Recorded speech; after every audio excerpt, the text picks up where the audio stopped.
Hello बच्चों, स्वागत है आपका विजन क्लासेस में। और आज का हमारा टॉपिक है पुष्प की संरचना, पार्ट्स ऑफ फ्लावर। तो जो हमारी पुष्प की संरचना होती है वो 4 भाग में बटी हुई होती है। पहला बाह्य दलपुंज, फिर दलपुंज, फिर जायांग और पुमंग। तो हम बात करेंगे कि ये कैसे दिखते हैं और इनकी संरचना कैसी होती है।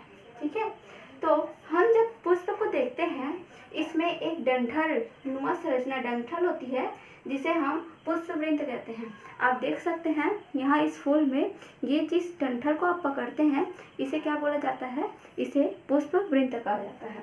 अच्छा, जो फूली हुई संरचना दिखती है आपको उसको पुष्पासन कहते हैं। पुष्पासन का मतलब ये है कि पुष्प का आसन जिसमें सभी पुष्प के पार्ट लगे हुए होते हैं उसको क्या कहा जाता है, पुष्पासन।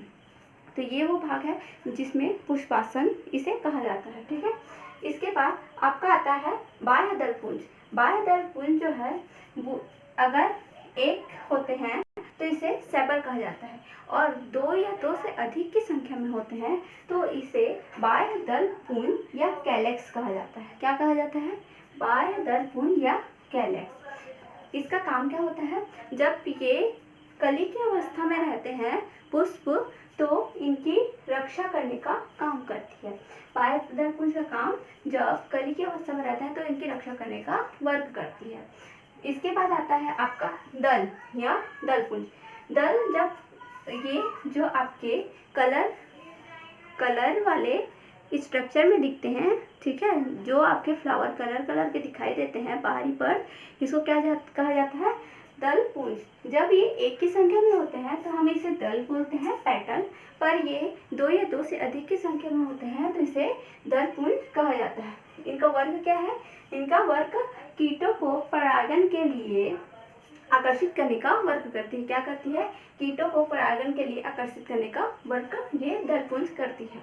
इसके बाद हम बात करते हैं स्त्री केसर या जायांग के बारे में, मतलब पिस्टिल या गैनोसियम के बारे में।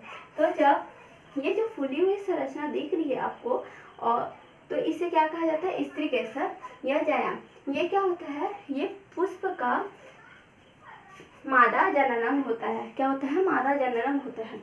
इसके बाद हम बात करते हैं पुंकेसर या पुमंग की। पुंकेसर मतलब स्टेमेन और पुमंग मतलब एंड्रोसियम। तो इसमें जब एंड्रोसियम दिख रहा है, ये जो है ये पुष्प का नर जननांग होता है। आप देख सकते हैं कि इसमें जो ये आपको पार्ट्स दिख रहे हैं ये आपके एंड्रोसियम है। जब ये एक की संख्या में होते हैं तो इसे हम पुंकेसर या स्टेमेन बोलते हैं, और जब ये अधिक 2 या 2 से अधिक की संख्या में होते हैं तो इसे पुमंग या एंड्रोसियम कहा जाता है।